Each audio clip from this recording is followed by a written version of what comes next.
మనకి పిఎంసి హిందీ గురించి మన తెలుగు గురించి ఏదన్నా మనకి బాహ్యంగా మనకు కనపడుతున్నాయి రిజల్ట్స్. ఓకే, ఎంతమంది ధ్యానంలోకి వస్తున్నారనో, ఎంతమంది సబ్స్క్రైబర్స్ ఉన్నారనో ఈ రిజల్ట్స్ అని మనకు అందరికీ కనపడుతూ ఉంటాయి.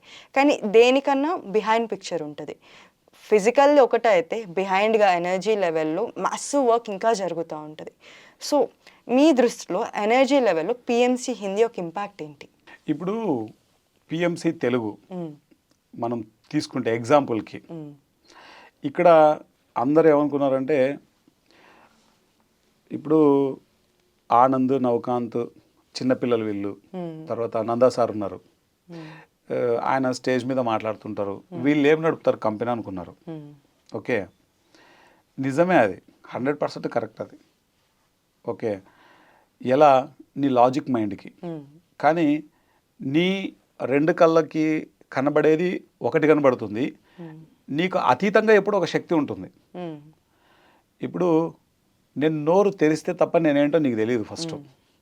ఓకే, ఇప్పుడు టీవీలో చూసే వీళ్ళకి కూడా నా లోపల ఉన్న కెపాసిటీస్, క్యాపబిలిటీస్ నాకు తెలుసు కదా. అట్లానే నా లోపల ఉన్న అతీతంగా ఉన్నటువంటి శక్తి కూడా నాకు తెలుసు. అలానే ఒక చర్య భూమి మీద జరుగుతున్నప్పుడు ఫిజికల్గా ఈ భౌతిక కళ్ళకి కనబడేది కొంతే, కానీ బియాండ్ చాలా ఉంటుంది. దీని వెనకాల ఎంతోమంది యాస్ట్రల్ మాస్టర్స్ యొక్క సపోర్టు మాటల్లో చెప్పలేను నేను. ఎన్ని నిదర్శనాలు ఉన్నాయో దానికి, ఎన్ని నిదర్శనాలు ఉన్నాయో. ఉదాహరణకు ఫస్ట్లో మేము ట్రావెల్ చేస్తున్నాం, సింగిల్ రూపీ లేదు నా దగ్గర, కానీ సమయానికి డబ్బు వచ్చేది. నేను అనుకునేవాడిని, అరే ఇప్పుడు ఎలా చేయాలరా, నౌకాంతో మాట్లాడేవాడిని, అరే మన దగ్గర అసలు డబ్బులే లేవు కదరా, ఇప్పుడు ఎట్లా రా మనం ఈ ప్లేసెస్ అన్నీ తిరగాలి, ఏ విధంగా చేయాలి అంటే వాడు కూడా అవును ఏం చేద్దాం, ఇట్లా మేము ఆలోచించుకుంటూ ఉంటాం. వితిన్ 1 hour 2 hours మనీ వచ్చేది. ఎవరో ఒకరు వచ్చి బాబు ఇదిగో మీకు సపోర్ట్ చేయాలనుకుంటున్నాను ఇచ్చిపోయేవాళ్ళు. మేము షాక్లోకి వెళ్ళిపోయేవాళ్ళం. ఒకటి. రెండు, మనము ఇంత పెద్ద ఆఫీస్ మనం ఫస్ట్ స్టార్టింగ్లోనే బంజారా హిల్స్లో ఆఫీస్ తీసుకోవాలంటే మాటలు కాదు. రిచెస్ట్ ఏరియా మనకు ఉన్నటువంటి ఈ సిటీలో. కృష్ణకి చెప్తే ఒక ఆఫీస్ చూడు కృష్ణ అంటే, అన్న బంజారా హిల్స్లో ఆఫీస్ చూశాను అన్న అని చెప్పారు. చెప్పగానే ఫస్ట్ చాలా కోపడ్డాను, చాలా తిట్టాను. అంటే ఒరే మన స్తోమత ఏంటి, నువ్వు చూసేది ఏంట్రా. రెంట్ చెప్పినప్పుడు దాదాపు 80,000 ఎంతనో చెప్పాడు రెంట్. మన బడ్జెట్ ఎంత కృష్ణ అన్నాను. మన బడ్జెట్ ఎంతనా 35,000 40,000 అన్నా అన్నాడు. మరి 80,000 రెంట్ చూస్తావేంటి కృష్ణ, నీకేమన్నా పిచ్చా అంటే కృష్ణ అప్పుడు చెప్పాడు, అన్న అతను చెప్తున్నాడు కానీ మనం వెళ్ళి మాట్లాడొచ్చు కదన్నా, తప్పే ఉందన్నాడు. ఇప్పుడు 80,000 రెంట్ ఉన్నప్పుడు ఎంత తగ్గుతారు మామూలుగా? 10 మ్యాక్సిమం. ఏదో 2,000 3,000 అడగచ్చు మనం, లేకపోతే 5,000 అడగచ్చు. నువ్వు అన్నట్లు 10,000 మ్యాక్సిమం అడగచ్చు. కానీ కృష్ణ ప్రయత్నం చేస్తే తప్పే ఉందన్న అన్నాడు. ఇంకా ఎక్కువ తిట్టాను, ఏంట్రా ప్రయత్నం చేసేది, ఎట్లా అడుగుతావు, ఇప్పుడు 80,000 రెంట్ది నువ్వు నాకు 35,000కి అని అడుగుతావా నువ్వు, నీకేమన్నా పిచ్చా నీకేమన్నా అని చెప్పి మాట్లాడితే కృష్ణ తప్పే ఉంది ప్రయత్నం చేయడంలో అని మళ్ళా అన్నాడు. నాకు అప్పుడు అక్కడ కృష్ణ కనపడలేదు, ఒక మాస్టర్ ఎనర్జీని నేను ఫీల్ అయ్యాను. వెంటనే బైక్ తీసుకొని సరే చలో పదా అని చెప్పేసి వచ్చేసాం. నువ్వు నమ్మవు, ఆయన 80,000 అది మనకు 50,000కి ఇచ్చాడు. మేము మా బడ్జెట్ ఆల్రెడీ 35 to 40 దగ్గర ఉన్నాం. మేము హనుమంతరావు సార్తో చెప్పాము ఇలా 10,000 కదా ఎక్స్ట్రా, నేనున్నాను నో ప్రాబ్లం అన్నాడు ఆయన. సో దీన్ని ఏం చేయొచ్చు అని ఆలోచించాం. వెంటనే కృష్ణ నాకు ఫోన్ చేశాను, రెంట్ అంతా నాకు వదిలేసేయి నేను కడతాను, అది మీరు వర్క్ మీద దృష్టి పెట్టని చెప్పారు కృష్ణమోహన్. చూడు అప్పటి వరకు మన చేతిలో ఏమీ లేదు, కానీ అన్నీ అలా అయిపోయాయి. ప్రతిదీ ఇప్పటివరకు జరుగుతున్న ప్రతిదీ అలానే సింక్రానిసిటీ అంటాం కదా మనం, అన్నీ అలా అలైన్మెంట్ అవుతూ వచ్చాయి. ఏది మన దగ్గర లేదు, ఒక్క రూపాయి మన చేతిలో లేదు కానీ డబ్బులు వచ్చాయి. ఒక్క వస్తువు మన దగ్గర లేదు కానీ వస్తువులన్నీ వచ్చాయి. ఈ బిల్డింగ్ లేదు కానీ బిల్డింగ్ వచ్చింది.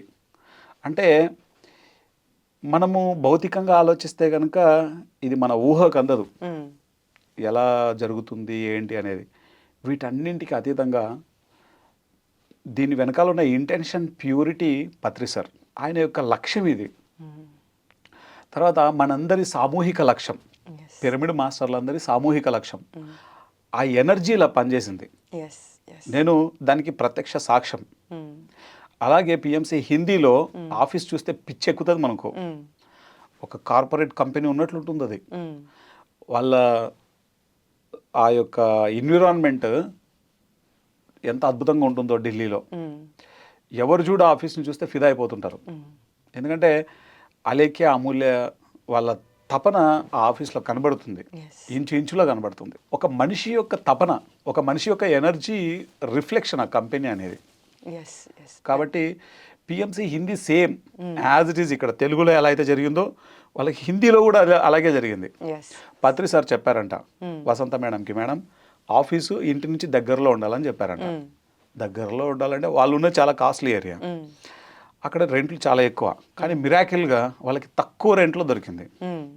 ఫస్ట్ సెల్లార్ తీసుకున్నారు, తర్వాత సెకండ్ ఫ్లోర్ తీసుకున్నారు. ఇప్పుడు ఖచ్చితంగా బై డిఫాల్ట్ ఇప్పుడు శాటిలైట్ అయిపోయింది కాబట్టి బై డిఫాల్ట్ అన్ని ఫ్లోర్ మనలాగే ఎక్స్పాండ్ చేయాల్సిందే. ఎస్ ఎస్ సో వాళ్ళు పెద్ద ఎత్తున ప్లాన్ చేస్తున్నారు. Yes amazing. ఫస్ట్లో వాళ్ళ దగ్గర కూడా రూపాయి డబ్బులు లేవు. వాళ్ళకి వాళ్ళ మామయ్య గారు అంటే వసంత శాస్త్రి మేడం వాళ్ళ తమ్ముడు ఒక ల్యాప్టాప్ తీయిస్తే ఆ ల్యాప్టాప్లో ఒక చిన్న బుజ్జి కెమెరా ఉండేది అమూల్య దగ్గర. ఆ కెమెరాతో వాళ్ళు వర్క్ చేసుకునేవాళ్ళు. ఇప్పుడు ఆఫీస్ చూస్తే కనుక మతిపోతుంది. పర్ఫెక్ట్ సిక్రానిసిటీ. ఒకటి సార్ యొక్క సంకల్పం, పత్రి సార్ సంకల్పం. రెండు వీళ్ళందరికీ ఉన్నటువంటి ప్యాషన్, పత్రి సార్తో ఉన్నటువంటి అలైన్మెంట్, పత్రి సార్ పట్ల ఉన్నటువంటి surrenderness. At the same time నేనేం చెప్తానంటే, నేను పర్సనల్గా ఫీల్ అయ్యింది చెప్పాలి ఇక్కడ. శాటిలైట్ చేసేటప్పుడు మన దగ్గర రూపాయి కూడా డబ్బులు లేవు. ఓకే, నేను నౌకాంత్ పైన టాప్ ఫ్లోర్లో, మంది 4th ఫ్లోర్లో దాదాపు ఒక 3 గంటల సేపు చాలా గొడవ పడ్డాం. శాటిలైట్ చెయ్యాలి అని నేను. శాటిలైట్ చేస్తే ఉన్న డబ్బులు అయిపోతాయని నౌకాంత్. నువ్వు లాజిక్ బ్రెయిన్ ఎందుకు ఉపయోగిస్తున్నావు? ఫస్ట్ మనం పత్రి సార్ ఏదైతే చెప్పారో దాన్ని చేద్దాం, రిజల్ట్ ఆయన చూసుకుంటారు, నో ప్రాబ్లం. ఇద్దరము, నేను గట్టిగానే కొట్లాడుతున్నాను, నౌకాంత్ గట్టిగానే కొట్లాడుతున్నాడు. నౌకాంత్ చెప్పే దాంట్లో అన్ని రీజన్స్ ఉన్నాయి.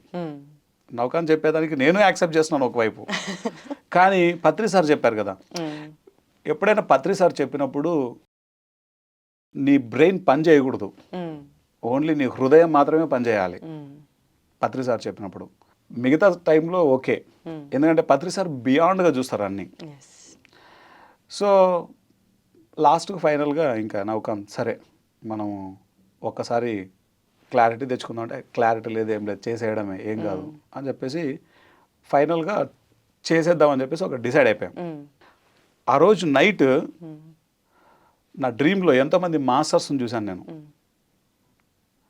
ఆ డ్రీమ్ ఎంతో అద్భుతమైనటువంటి డ్రీమ్ అది నాకు. అంటే వాళ్ళందరూ చెప్తున్నారు అనమాట, ఇప్పుడు ఈ సమయంలో ఎంతో అవసరం ఈ భూమి మీద మెడిటేషన్ అందరికీ తీసుకెళ్ళడం. మీరు ఫిజికల్గా వర్క్ చేస్తున్నారు, మేము శక్తి స్థాయిలో ఉండి పనిచేస్తున్నాము అనేది క్లియర్ థాట్. అది వచ్చిన తర్వాత నా లోపల ఫియర్ పోయింది. ఒకవైపు శాటిలైట్ చేయాలి అన్నప్పుడు, శాటిలైట్ చేయాలి అన్న ఆలోచన ఎంతైతే ఉందో నాకు భయం కూడా లోపల అంతే ఉంది. ఎందుకంటే ఓన్లీ దాని మెయింటెనెన్స్కే ₹1,00,00,000 పోతుంది సంవత్సరానికి. ఉన్న డబ్బులే మన దగ్గర అప్పుడు మహా అంటే 2 crores ఏమో ఉంది. ఉన్న డబ్బులు దానికి వెళ్తే డబ్బులు ఎక్కడికి వెళ్ళి వస్తాయి? ఇదే నడిచేది. కానీ ఆ రోజు ఆ మాస్టర్స్ యొక్క ఆ డ్రీమ్ని చూసిన తర్వాత, మన కంటికి కనబడే వాళ్ళు ఎలా అయితే ఉన్నారో, కంటికి కనబడని కొన్ని లక్షల మంది మాస్టర్స్ పిఎంసి కోసం వర్క్ చేస్తున్నారు. అది నేను రీసెంట్గా పిఎంసి హిందీకి దాన్ని మెడిటేషన్లో ఆ ఎక్స్పీరియన్స్ చేశాను నేను. అప్పుడు అర్థమైంది ఏంటి ఎక్స్పీరియన్స్. ఇప్పుడు పిఎంసి హిందీ శాటిలైట్ చేయాలన్నప్పుడు అందరి వాదన ఏంటంటే, డబ్బులు లేవు కదా ఎందుకు శాటిలైట్ చేయాలి అన్నది వాదన. అందరూ దాన్ని శాటిలైట్ చేయొద్దు అనే, ఎందుకంటే డబ్బులు అయిపోతాయి. కానీ నేను ఆ రోజు మెడిటేషన్లో కూర్చున్నాను, దీన్ని శాటిలైట్ చేయాలా వద్దా. ఇప్పుడు తెలుగు శాటిలైట్ చేసాము, ఎందుకంటే తెలుగులో మనం చాలా స్ట్రాంగ్ ఉన్నాం, బట్ హిందీలో స్ట్రాంగ్ కాదు కదా, చేయాలా వద్దా అని. అప్పుడు నేను ఏదైతే డ్రీమ్లో చూశానో, నా మెడిటేషన్లో దానికి భిన్నంగా చూశాను. ఇది ఈ నేచర్కి ఇప్పుడు అవసరం. కాబట్టి పత్రి సార్ కూడా అంత పట్టుబట్టారు. పత్రి సార్ చెప్పినప్పుడు బ్లైండ్గా చేసుకుపోతాం, అది వేరే విషయం. కానీ సార్ చెప్పినప్పటికీ ఫియర్ ఎక్కువ ఆపరేట్ అవుతుంది. ఎందుకంటే హిందీకి డిస్ట్రిబ్యూషన్ కాస్ట్ చాలా ఎక్కువ. ఫర్ ఎగ్జాంపుల్ తెలుగులో అనుకో, మనం డిస్ట్రిబ్యూషన్ ఎక్కడ ఇస్తాం? తెలంగాణ, ఆంధ్ర ఇస్తాం. అయిపోయింది, 2 రాష్ట్రాలతో మన పని అయిపోయింది. బేసిక్గా విడిపోయినప్పుడు ఒక రాష్ట్రమే ఇది, ఓకే.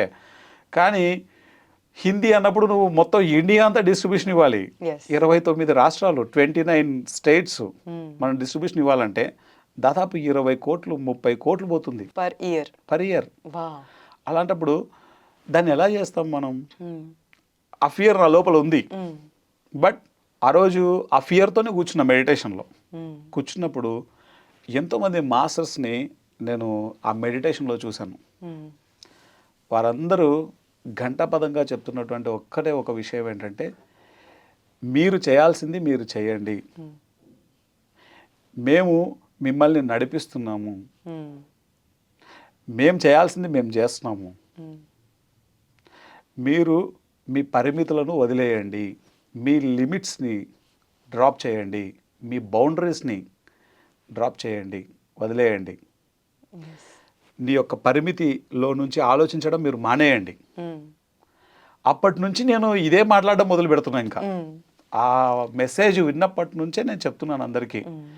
అప్పటి వరకు నాకు ఒక రకమైనటువంటి కనెక్టివిటీ ఉండేది తెలుగు లాంగ్వేజ్ పట్ల. అంటే తెలుగు లాంగ్వేజ్ అంటే మన మాతృభాష, ఎప్పుడు దానికి ఎప్పుడు ఎక్కువ ఇంపార్టెన్స్ ఉండేది నా లైఫ్లో. అరే, భాష అనేది ఒక మాధ్యమం, మనకి అర్థం కావడానికి మనం ఏర్పరచుకున్నటువంటి ఒక కమ్యూనికేషన్. మరి అందరికీ వెళ్ళాలి కదా ధ్యానం. మనం వరల్డ్ వైడ్గా ఎప్పుడు వెళ్తాం?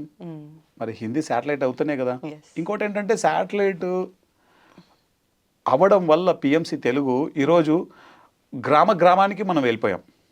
మన మూమెంటు పాతుకుపోయింది, ఇప్పుడు విస్తరించుకుపోయింది. ఈ 5 ఏళ్లలో కొన్ని లక్షల మంది ధ్యానులు వచ్చారు, అవునా కదా? అంటే పిఎంసి తెలుగు ద్వారా లక్షల్లో వచ్చారు మెడిటేటర్స్. కానీ పిఎంసి హిందీ ద్వారా కోట్లలో వస్తారు ఖచ్చితంగా. ఎందుకంటే 80 కోట్లు జనాభా ప్రపంచంలో హిందీ లాంగ్వేజ్ వచ్చినటువంటి వాళ్ళ పాపులేషన్ 80 crores. మ్యాక్సిమం ఇండియా అంతా కూడా ఉన్న లాంగ్వేజ్, అఫీషియల్ లాంగ్వేజ్ మనకు ఇండియాలో అధికారమైనటువంటి భాష హిందీ. సో అందుకు మన తెలంగాణలో ఎంతోమంది మాట్లాడతారు హిందీ, హైదరాబాద్లో ఎంతోమంది మాట్లాడతారు. అండ్ హిందీ వేరే కంట్రీస్లో కూడా చాలా మంది మాట్లాడతారు. ఊహించాం కూడా, హిందీ ఉండదు అనుకున్న కంట్రీస్లో మనకన్నా ఎక్కువ మాట్లాడతారు చాలా మంది.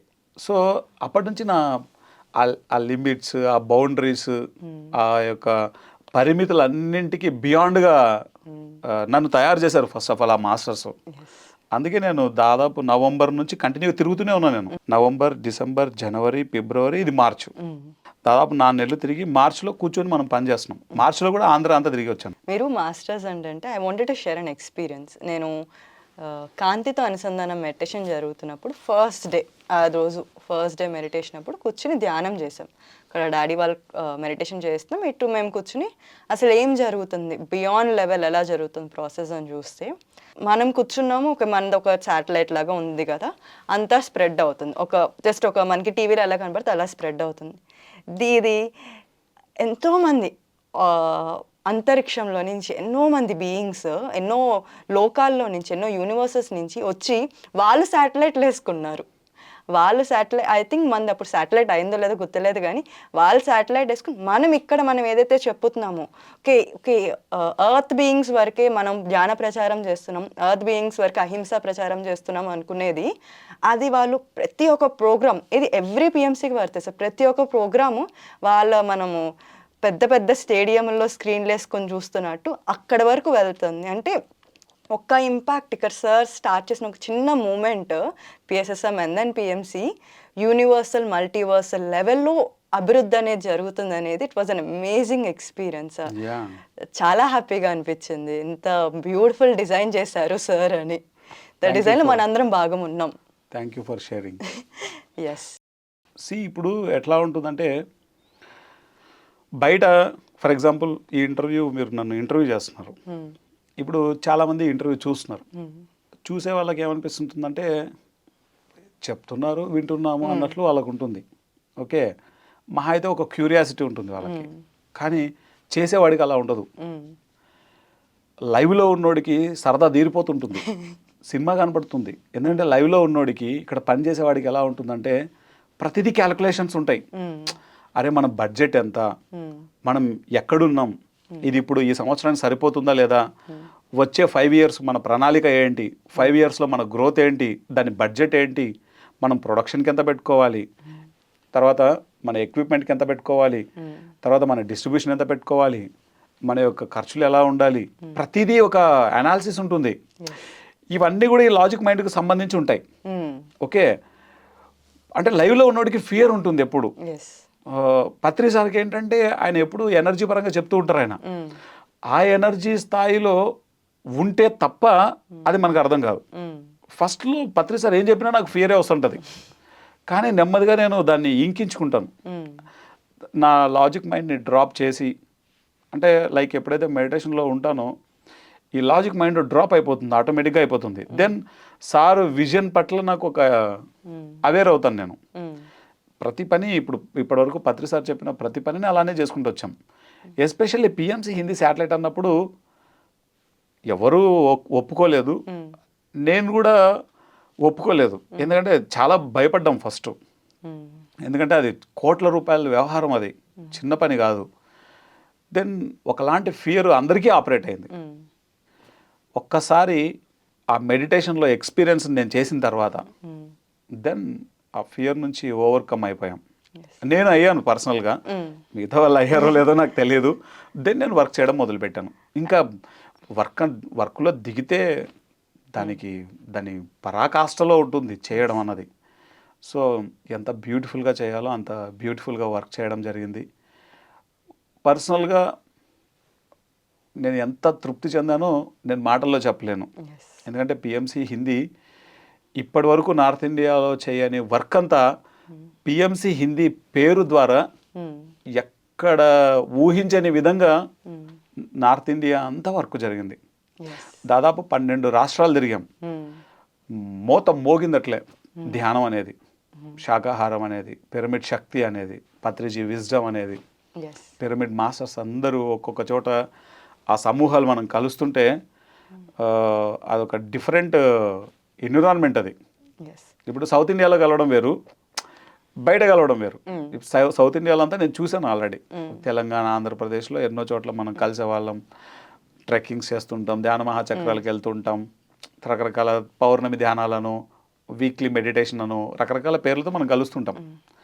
కానీ ఇతర స్టేట్స్లో వెళ్ళి ఆ మాస్టర్స్తో మనం ఆ మూమెంట్ను రైజ్ చేయడం అనేది నా లైఫ్లో ఒక డిఫరెంట్ ఎక్స్పీరియన్స్ అది.